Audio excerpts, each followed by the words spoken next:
ఇక నాకు ఒక్కటే దారి, భగవంతుణ్ణి శరణు వేయటం. లోకమంతటికి భగవంతుడు ఒక్కడే రక్షకుడు. ఇక ఆయనన్నే ఆశ్రయిస్తాను. అలా తనలో తాను ఆలోచించుకొని తన మనసు నిండా భగవంతుని రూపాన్ని నింపుకున్నాడు గజరాజు. భగవంతుణ్ణి కీర్తించడం ప్రారంభించాడు. యౌవనిచే జనించు జగమెవ్వని లోపల నుండు లీనమై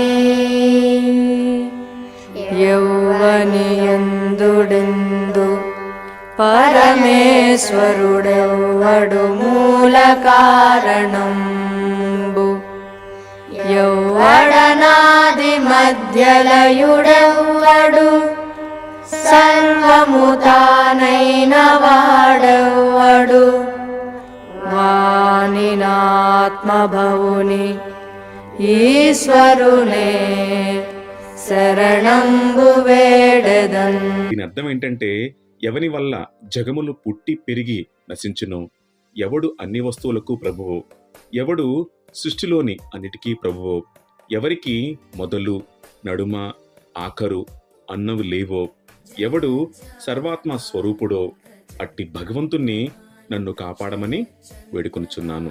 దివ్య సుందర రూప, జన్మకర్మలు లేనివాడా, నామకర్మలు లేనివాడా, గుణదోషాలు లేనివాడా, విశ్వ సృష్టికర్త, సర్వేశ్వర, పరబ్రహ్మ, పరమాత్మ, స్వయం ప్రకాశక, సర్వసాక్షి పరమానంద, స్వరూప జ్ఞానమయ, ముక్తిప్రదాత, సమభావ, సచ్చిదానంద, స్వరూప క్షేత్రజ్ఞ, సర్వాధ్యక్ష, సర్వసాక్షి, స్వయం ప్రకాశక, పరమాత్మ, నాశనం లేనివాడ, సర్వశక్తివంత, అవ్యక్త రూప, ఇంద్రియాతీతుడ, సూక్ష్మాతి సూక్ష్ముడ, ఆదిపురుష, అనంత, పరిపూర్ణ, నీకు కోటి కోటి నమస్కారాలు, నన్ను కాపాడు అని అనేక రకాలుగా వేడుకున్నాడు గజరాజు.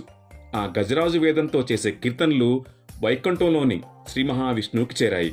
ఆయన తన భక్తుని బాధ తెలిసి సహించలేకపోయాడు. వెంటనే గరుత్మంతుడి వాహనంగా బయలుదేరి గజరాజు వద్దకు వచ్చాడు. శ్రీహరి రాకను చూసిన గజరాజు గింకరిస్తూ మొక్కాడు. అంతటి బాధలో కూడా స్వామికి తన తొండంతో సరస్సులోని తామర పువ్వును త్రించి సమర్పించాడు గజరాజు. గజేంద్రుని బాధను గ్రహించిన విష్ణుమూర్తి వెంటనే గరుత్మంతుడిని దిగి వచ్చాడు. గజరాజు కాలుని పట్టి లోపలికి లాగుతున్న మొసలిని చూశాడు. వెనువెంటనే తన సుదర్శన చక్రాన్ని మొసలి పైకి వదిలాడు. చక్రం వాయువేగ మనోవేగాలతో దూసుకెళ్లి మొసలి తలను ఖండఖండాలుగా చీల్చివేసింది.